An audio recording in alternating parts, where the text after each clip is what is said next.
Hey, how's it going? Welcome to episode number 41 of Someone Who Isn't Me. My guest on this one is the incredible Californian singer-songwriter Chelsea Wolfe, who you should know for her solo work, but also for work with Mrs. Piss, and also the recent collaboration with Converge on the Blood Moon project, both live shows and the forthcoming album, all of which are things that we talk about on this episode. I should point out that Chelsea was very cool in that we had the conversation for an episode of Swim, I guess, like a little while ago. It had been on the cards for several years, actually, but we'd never been able to kind of line it up. And I'd always wanted to do episodes in person. But then, you know what, there was this global pandemic, which was kind of weird. And I then started doing episodes over the internet and getting people to record their audio and then send it to me. Anyway, once I'd got into the habit of doing that, I said to Chelsea, we should really do this episode that we've been talking about for a long time. So we did the episode, and it was a fantastic conversation. We spoke for about an hour and a half about all aspects of her music and creative process and all the different projects she was working on. And then she sent me the audio, and then I fucked up royally and lost my audio somehow. I mean, not somehow, I just binned it like a twit. So I was left with this kind of problem of I had her talking and replying to all the questions I'd asked during the conversation, but I didn't have me asking the questions. I did think about re-recording my questions and then kind of cutting them in, which A, would have been a huge ball ache, and B, would have been super weird and a bit disingenuous. But the thing is, I do know that often when I do an episode of my radio show and I record an interview, we generally use just the audio and occasionally my reactions to the questions from the guest. And then at the start of each segment, I would kind of reframe the question and ask it again, and then we play out the audio. And I thought, well, I could do that. A little bit weird, maybe, for a podcast, especially for like an hour and a half. But we could make it work. I could even pretend that it hadn't happened and maybe people would never have known. But I would have felt like a fraud because that's the kind of person I am, where I overthink and stress about every little detail of everything.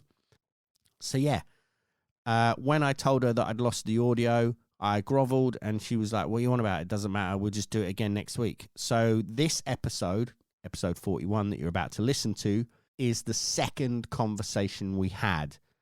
That in itself had a few weird challenges for me and my hang-ups, in that even though Chelsea is an artist that does countless numbers of interviews and has probably answered the same questions day in, day out for the last 20 years. Not true. Probably 11 years. Debut album was 2010, wasn't it? Anyway, but I still felt kind of weird about it when I was asking a question or trying to get into a segment of a conversation where I was fully aware that we'd already had that conversation and I kind of knew the answer already. But you didn't, so it had to be done, even though I felt weird about it. Another interesting thing about this is towards the very end of the podcast, you might hear that I start freaking out somewhat because... because I realize that the device that I record these on was counting down, telling me how much space left I had on the hard drive, how many minutes left. And as we got into that like final 5 minutes of space, that was all I could think about. So even though we could have then carried on that conversation for another 5 minutes, I was literally watching it count down and just in a turmoil. Just great. Brilliant. It's weird, isn't it? To be fair, I think I'd like to put it down to the fact that there's been the global pandemic for the last 2 years, and that's why I'm so spun out about little things like that. But it's probably not. It's probably just because that's who I am and I can't help it. An interesting thing, speaking of which, is that the day that this is going online, which is November the 15th, 2021, is the day after Chelsea's birthday and the day before my birthday. So I figured slap bang in the middle, that would work out quite nicely. However, the flip side of that is with every passing birthday, I start thinking about mortality, especially at the moment. I don't know why. Again, I think it's everything that's been happening. So I've been thinking about that quite a lot.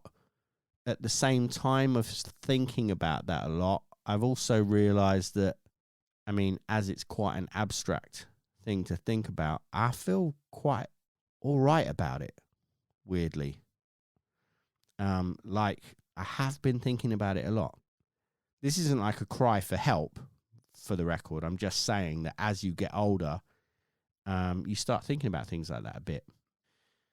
It's also the 3-year anniversary of my mum passing away today, so that's probably, kind of a weird one. So that's cheery. So this episode is one that I really enjoyed doing. I've said it many times on the radio whenever I've played her music, but Chelsea's one of my favourite singers. I think her work is very magical, and I think that is, with all great art, you know, that's if you're a regular listener to the podcast, you will know that is one thing that I consider intrinsic to all great art, and it's something that I always like to talk about.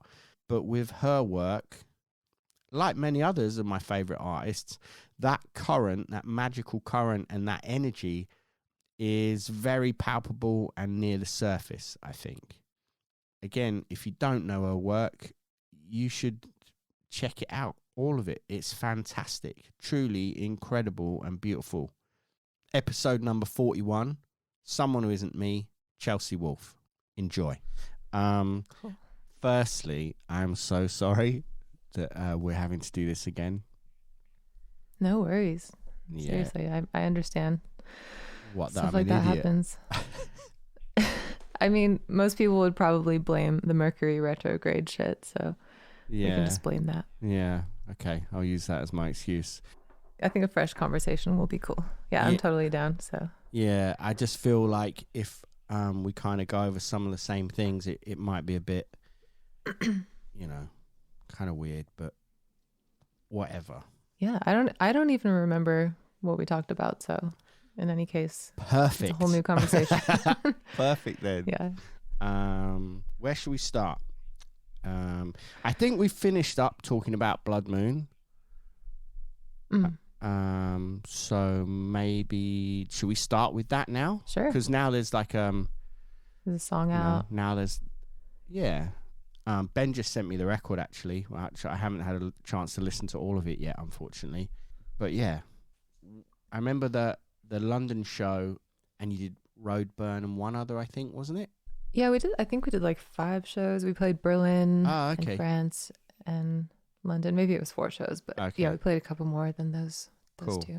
Yeah, because that was going to be everybody reinterpreting those Converge songs that sort of didn't really get a regular airing or needed a little more to them. Yeah, it was maybe some of the more like softer or mellow songs brought to life in a new way. Yeah, and those shows were incredible.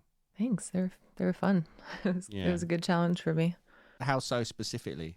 Well, I think at that point I had really just been focusing on my own project and was really used to being sort of at the head of everything, at the forefront, organizing everything. Yeah. So this was a chance to step into just being like a player in the band, and you know, sometimes just like a backup singer or doing some backup guitar, and playing alongside Kurt, you know, was intimidating as he's such a great guitar player, but it was also inspiring and kind of needing to like step up to the plate a bit as a player. And yeah, I just think it was good for me musically, and just kind of nice to see how a different band operates and stuff. Yeah. It must be weird to having, as you said, to having been, you know, driving everything yourself, and it to be very focused on your songs, to suddenly stepping back, well, not stepping back, but sort of stepping aside somewhat and working on helping other people facilitate their sort of vision, I think. Yeah, exactly. Mm-hmm. When was the last time you'd done that? I mean, when was the last time you'd played it sort of in a band environment that wasn't either this or Mrs. Pierce? You mean at this point? Or yeah. It must have been a minute, right? Yeah, because I mean, the last tour I did at the end of 2019 was the acoustic tour. So I think it was in August of 2019, we got to play this great festival that the Cure curated in the Los Angeles area. So at least there was that one show that year that was full band, and, you know, holding on to that until the next one. Yeah, that was an amazing lineup for that thing. Yeah, it was so fun. But yeah, I meant more so in the sense of it not being your project though, and to be more of a band thing anyway. But that must have been quite a while that you'd I see what you mean. done that. Yeah, I guess then Mrs. Piss, other than Blood Moon, you know, we did like a live sort of album playthrough in my garage in, I think, December of 2020, so the end of last year, that we still haven't released, but we'll put out at some point. So that was cool, relearning those Mrs. Piss songs and just playing them as the two of us, even though there's like a lot of other instrumentation going on. But yeah, how did that come about? Mrs. Piss in general. Yeah. I mean, Jess and I have known each other for a really long time. She was one of the first people that I was ever in a band with. You know, I had kind of experimented with having some people play along with my solo stuff here and there, but when she joined up with me, we started a new band called Red Host, and yeah, it was a 3-piece, and I was playing guitar, so it really taught me a lot about being a front person, and she was always pushing me to play lead parts and, you know, just, I don't know, push myself a bit more. And so I learned a lot in that project. And then, you know, we lost touch for a while, and then she started playing in my project in the Chelsea Wolfe band in around 2015.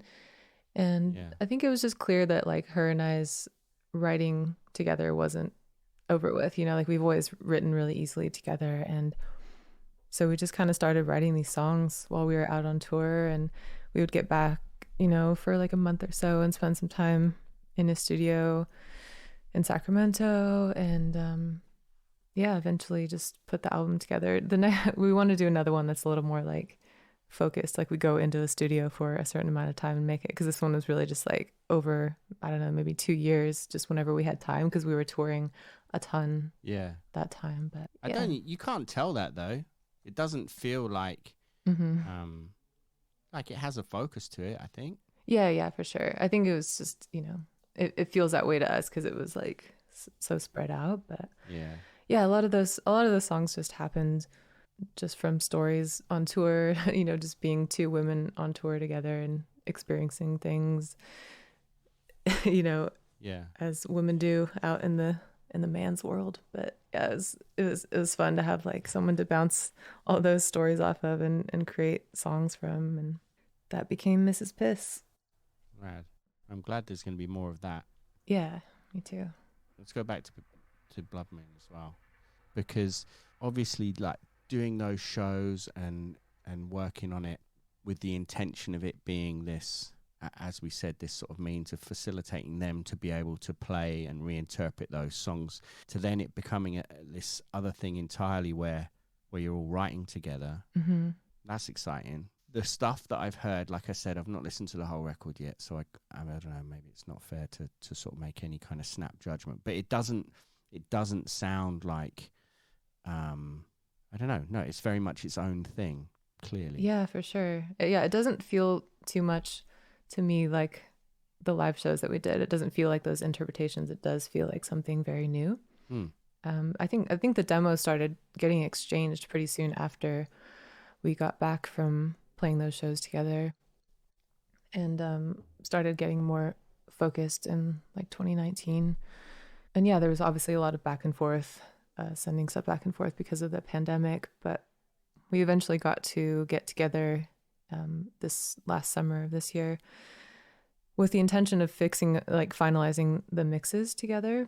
But once we were all in the same room, we just had so many more ideas, and we started adding more vocals and more guitar parts and really sort of tying all the songs together cohesively. And yeah, I think there was just like this sense of joy when we were all together in a room.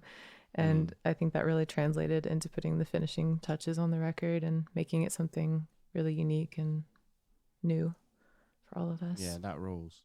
I imagine as well that once everybody's in a room together, like the whole dynamic for writing is so different, obviously. Like, It's trippy. You know, as we all know, when you're writing at home or writing for yourself, you know, you always envisage everybody's extra parts and what you'd like to happen. And then there's always other people, they'll take things in a totally different direction or add things that you wouldn't have hoped to have happened, which is amazing. But it's still very different being in a room with people, because there's a certain there's like an electric energy that just instantly starts to happen. Yes. And obviously the communication factor is so much faster, you know, yeah rather than yeah calling or emailing someone trying to explain an idea. Just being in the same room together and being able to play something for someone and just hash it out is so much quicker. Yeah, but like you said, I think it's more about, you know, great bands are always more of it than a sum of the parts, I think. And I think that's due to something that can, I mean, you can view it however you want, but it's more of a mystical thing, I think, to a certain degree. Do you know what I mean? Oh, definitely. Yeah, I'm with you on that. Yeah, I thought you would be. You can tell with your stuff. Yep. I mean, well, we discussed it before, but yeah, there's something so magical about your stuff. About what? I'm sorry. About your own material. Okay. About your songs. I think there's something, magical about it.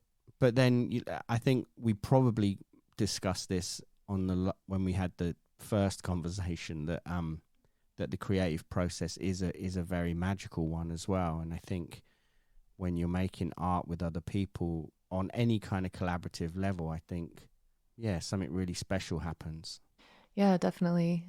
I mean, for me, I'm very big on energy and picking up on other people's energies, and, you know, whether I like to or not, I think I've done it a little bit more intentionally these days. But I think in the past, you know, I was very much just like sensitive to a lot of things that I didn't understand, and I was automatically channeling it into my music, whether it was the influence of, you know, my experiences with sleep paralysis and really vivid dreaming and sometimes lucid dreaming. Yeah.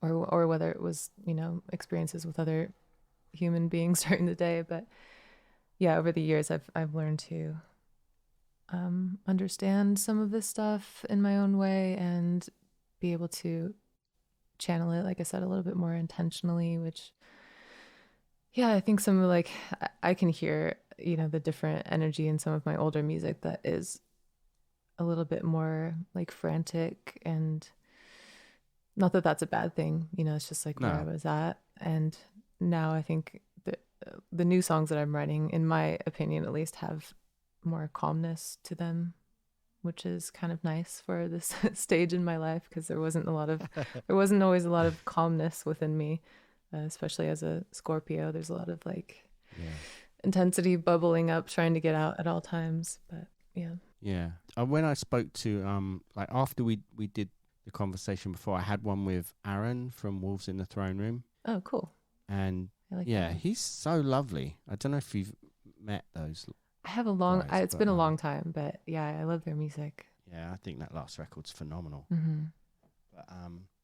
But when we were talking, he was saying as well that dream plays a really important part in his writing process. And I think when I was thinking about that, I thought that, you know, the whole idea of the artist it sounds kind of very woo-woo, but whatever. The whole idea of an artist as in this kind of shamanic way about getting things, ideas or music or songs in a certain way, and then kind of bringing them back out of that. And I guess that's kind of what you were saying. Is that right?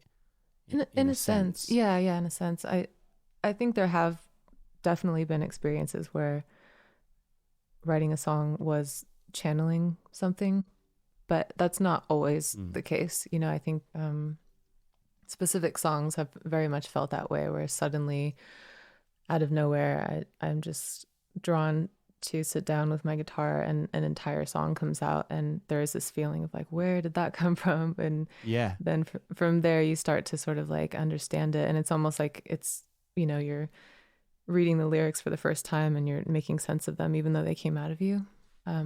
Yeah. So that's really interesting. Of course, I love when that happens. Mm. But I think more often than not, it's little sort of like one verse here and there that come to you, and then piecing them together, or just glimpses. Yeah, or sitting down to like try and write a new song, and so it's definitely different experiences. But when that happens, it's pretty magical. Yeah. It's nuts, isn't it? I think the idea of kind of sitting there and listening back to something and then being like, huh. Yeah. Definitely. Do you ever question that, like, or I don't know, thought about it, like what it might be or where it's from, or is that just me overthinking everything? I don't think. Yeah, I haven't questioned it too much. I think sometimes it's been like when I wrote the song "Movie Screen." That era of time was definitely during Apocalypse's era. It was definitely, there's a lot of this, like Tracks was one that really just came to me in one go. And then the song Movie Screen, it was like one of the first times I had taken mushrooms. Yeah. And I was sitting in my friend's room who was a painter, and her walls were just covered in her paintings, and they were all moving and coming towards me and all this amazing stuff. So I wrote that in that setting. So there was experiences like that. It feels a little more obvious, like I allowed my mind to be opened, and the song came to me in that state. Yeah. And then like I said with Tracks, it was a little bit more, I don't know, mystical, for lack of a better word, because I just sat down and wrote that song in one go, and was like happy with it as it was. I didn't need to like tweak it or anything, or I didn't feel like I needed to. Yeah. I don't know. I mean, I think, again, being open to like the liminal realm, which I think came to me from having sleep paralysis and waking up and still being half in my dreams and half in the real world. I think I just came to sort of understand that state of being, and naturally sort of went into that space when I was writing songs a lot. So it just sort of always made sense to me, and I guess I didn't question it too much. But isn't that a different way of doing it? Because I found that, I'm sure I said to you that I've only ever had what I would consider to be sleep paralysis once, and that was after a very intentional, I guess, sort of ritual practice before sleeping. And then to be in that, it can be pretty oppressive and quite scary, although I found it that way. I mean, I guess maybe it's not that way for everyone, but I think if you're going into that space with the intention of being creative, I guess it's different from like walking into that room rather than sort of finding yourself in it. Mm-hmm. Yeah, I mean, for a long time I was just finding myself in it, and I had a lot of anxiety and didn't understand how to, I don't know what the right word is, just deal with all of the openness that I had to that world and to everyone else's energies. And I was living near downtown LA at the height of a lot of this. Yeah. And just people everywhere, and I felt like I couldn't, I don't know, I felt like I was never just settled with my own energy. So maybe that was a good thing for songwriting, because I did write a ton during that time, and just used all of that to create. But I remember you saying about being in LA, and it's almost, I think I used the analogy that somebody else had said to me about for that sort of creative process in somewhere like that, is like there's not a huge sort of bandwidth to be yourself. I feel like there's a lot of, it's almost like you're sitting in static because of everybody else's thoughts and ideas and energy, and especially in LA, I think. But definitely there's just a lot of people trying to make things happen, create things, and it's cool to look back at this point in my career and see how where I was at, where I was living, where I was staying at certain times affected different records. Like after I moved like an hour outside of LA up into the mountains and wrote Abyss.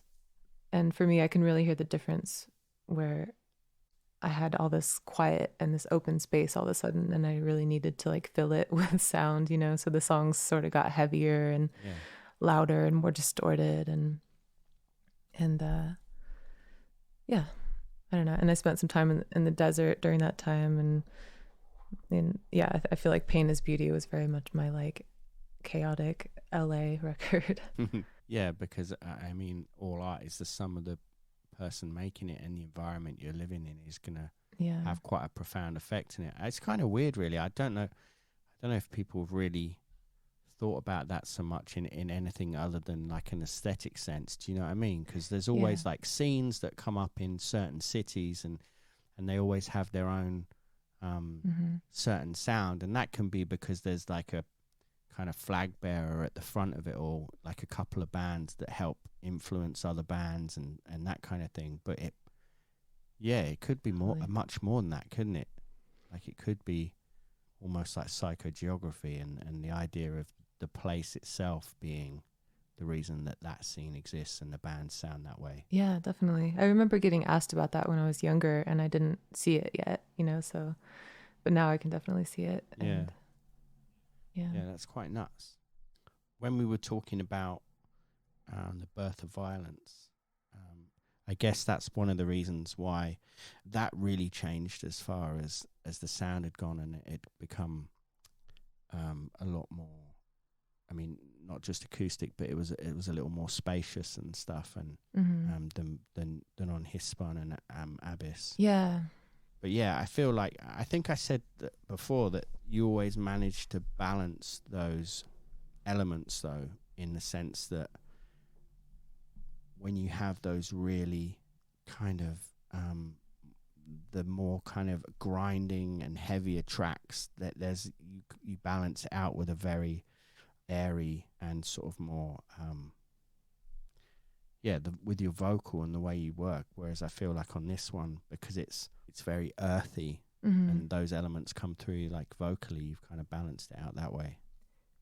I think I was feeling a little more grounded at that point. You know, I had made the decision to take a little bit of time off of touring and to make the record Birth of Violence at home, so that I could just be in one place for a while and sort of get in touch with this new place that I was living, and, you know, like the outdoor space around it. So yeah, I agree. There's like definitely like an earth element to it, and a groundedness that I was starting to tap into at that point. Yeah, I mean, you talk about it in the lyrics and the song titles, I guess. Yeah, that's true. And Dirt Universe. Yeah. But it's cool. It's cool the way these things kind of present themselves, and then you kind of balance it out and work with them. Yeah, I feel like, we may have talked about that last time, how I can see, I think you had brought it up, but I can sort of see at this point too, like how different albums have different elements attached to them. Like Pain is Beauty was very fire, Abyss was more water, and like you said, Birth of Violence is more earth. Yeah.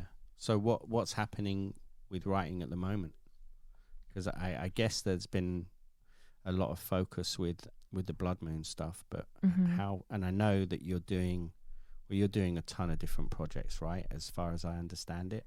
At this point, but not so much. I think when we last spoke, I felt like I'd had a ton of, you know, collaborations and stuff that were still going to be coming out, or maybe had just come out.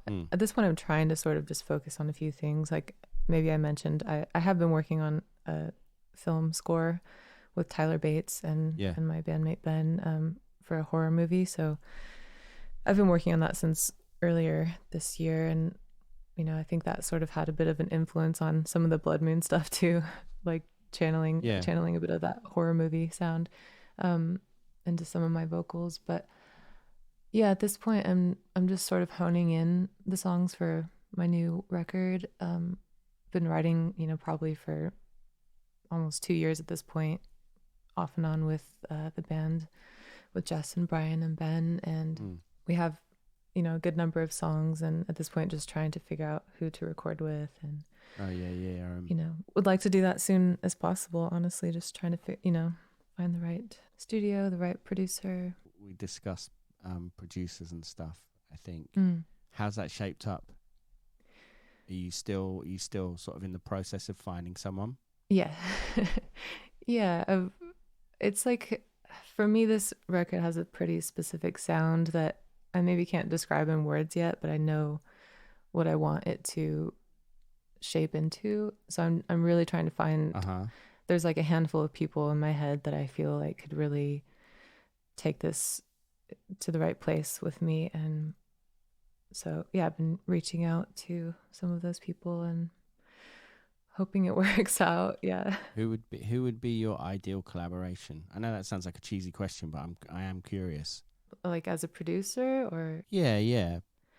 Well, I'm a big fan of Catherine Marks, and BJ Burton, who just did the new Low record, and the one before that as well, which I just absolutely love, the sound of. I've always been a big fan of Low as well.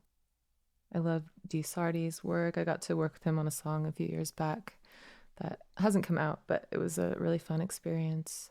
Yeah, so those are some of the people I would like to work with, hopefully at some point. Yeah. I'm really, I look forward to hearing where this record's going though. Me too.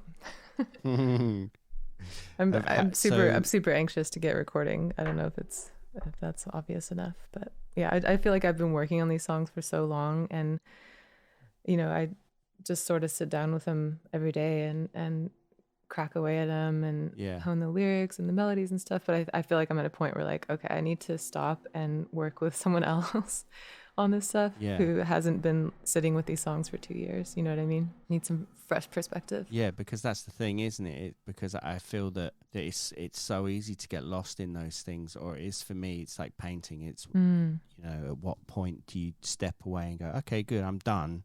Yeah, I think it's finished. But I guess the worry is when you have something that's sat there, and I guess the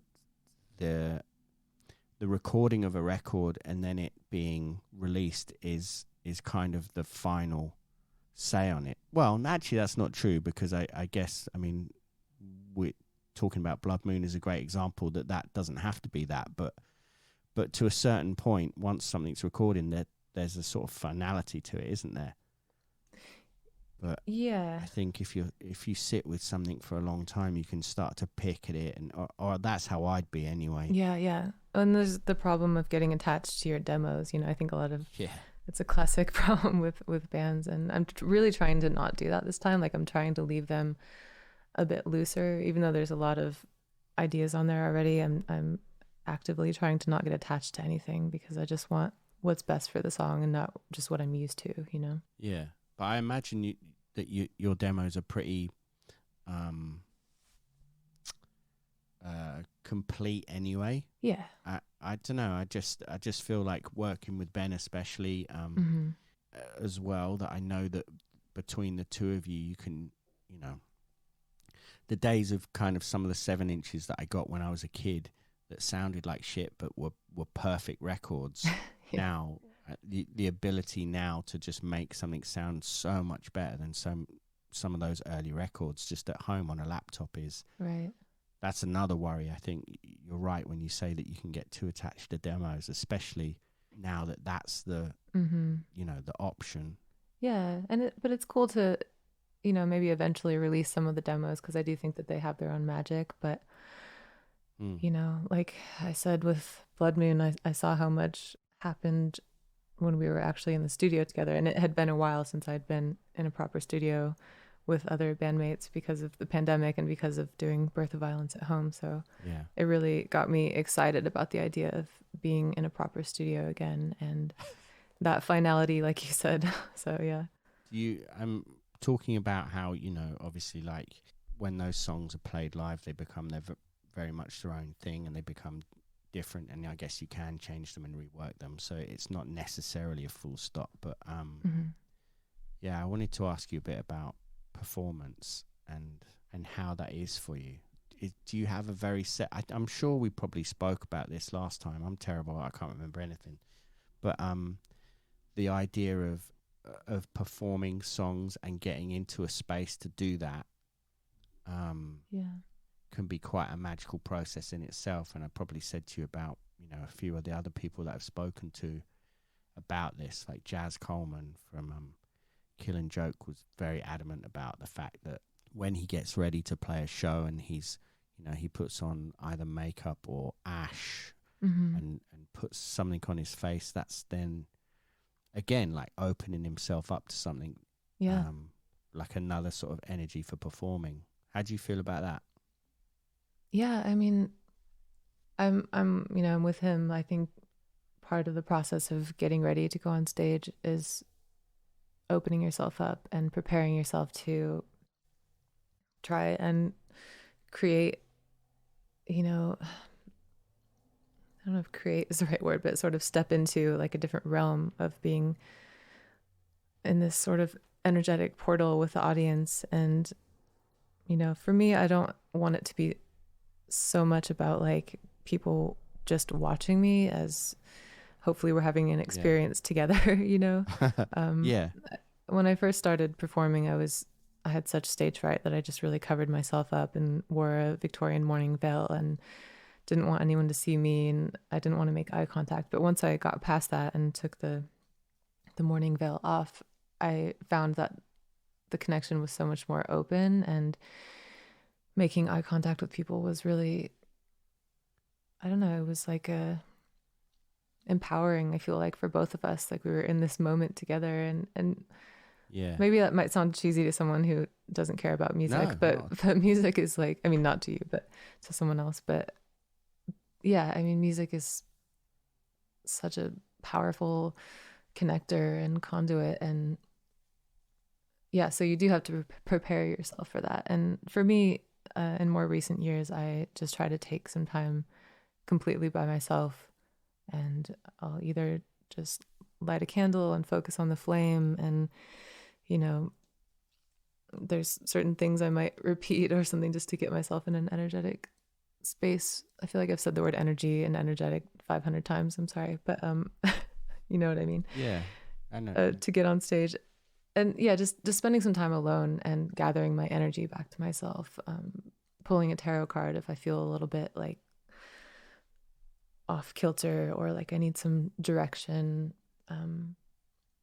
I think tapping into like the archetypes often helps me get, focused again or feel grounded again if I'm a little bit nervous or a little distracted by all the people that were just backstage or something. Yeah.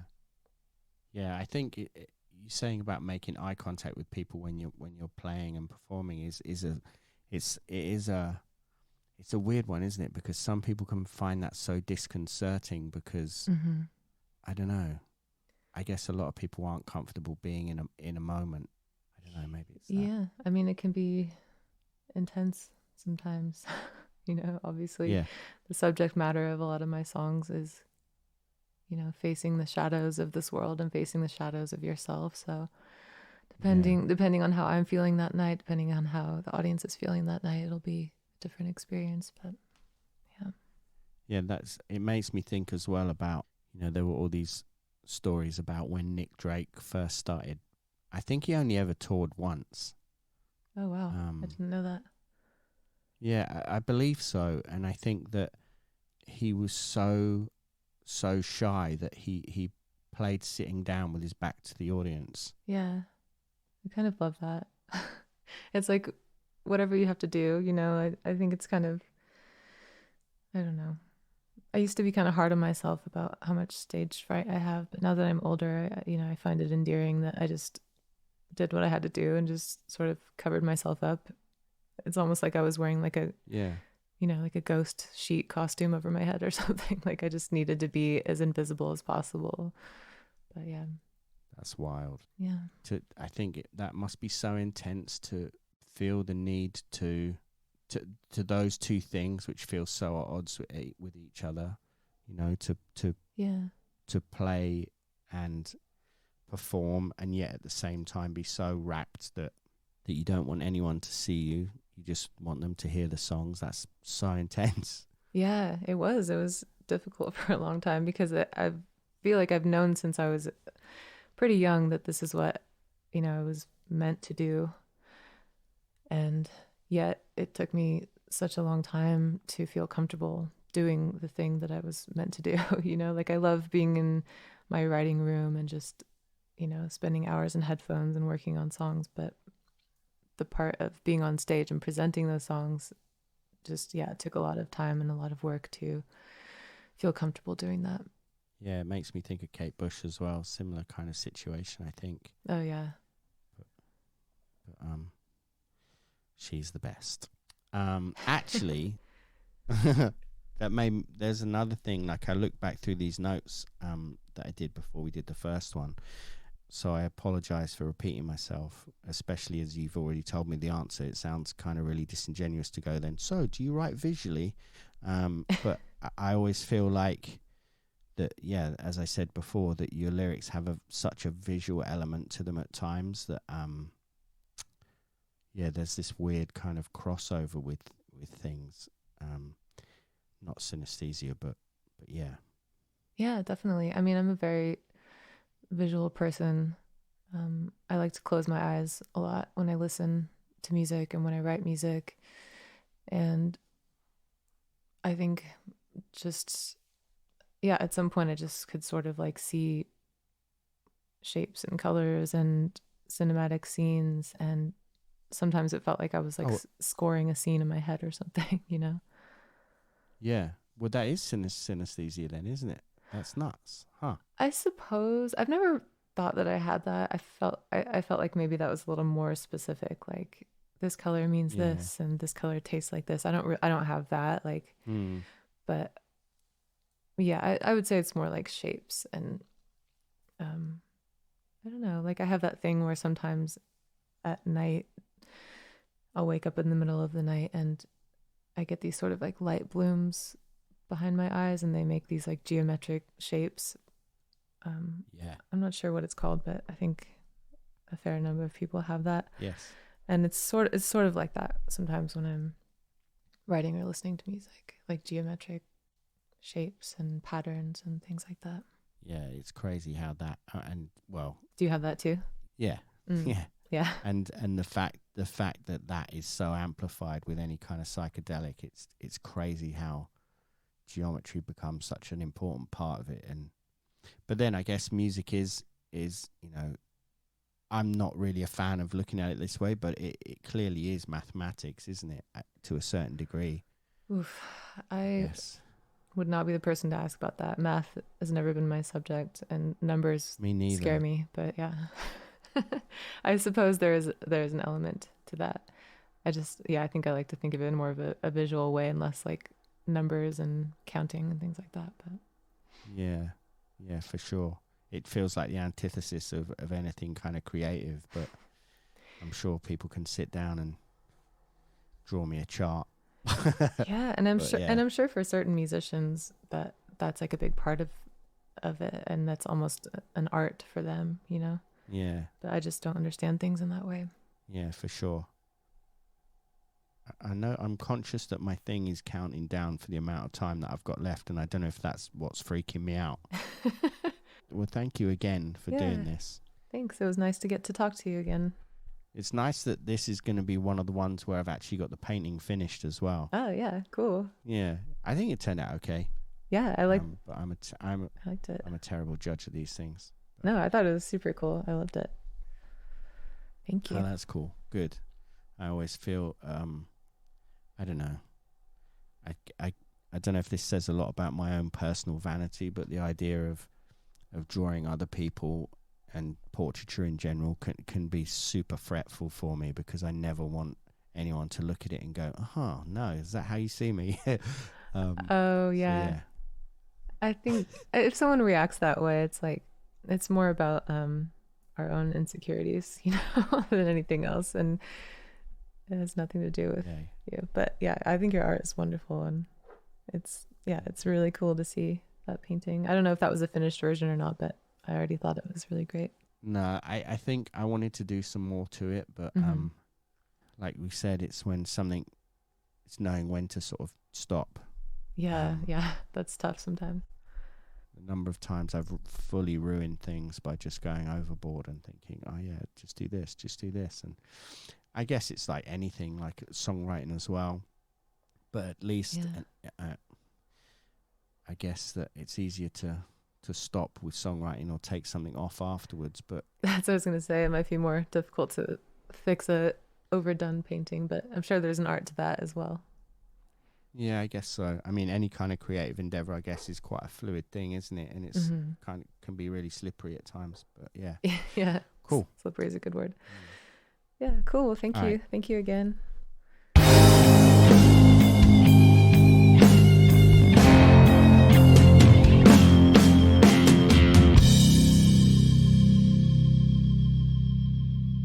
Thank you for listening to episode number 41 of Someone Who Isn't Me. Thank you to Chelsea for doing that episode twice over. Again, profuse apologies that it happened that way, but, you know, it is what it is. We could probably do another one at some point in the near future, and I won't screw it up by losing the audio or not having enough space to have a long conversation. If you did enjoy that, please go back and listen to any other episodes that you might not have checked out. If you're listening for the first time, for example, there's a ton of stuff you're going to like. And I know that because if you listen to this specifically because it was an episode with Chelsea, I guarantee there are artists in the previous episodes, at least two, that I think you'd really like. But I think they're all worth checking out. I really like doing this podcast, even though I only ever do it once every 4 or 5 months, I guess. That's my work rate. Got a lot on, innit? And I made a rod for my own back by deciding that I was going to paint a portrait of every guest that I have on. The one of Chelsea, I think, came out pretty good, even though I painted over it once or twice. Much like the audio. Like and subscribe, all of that stuff. You can follow the podcast at Swim Podcast on all the socials. You can find me at Daniel P. Carter.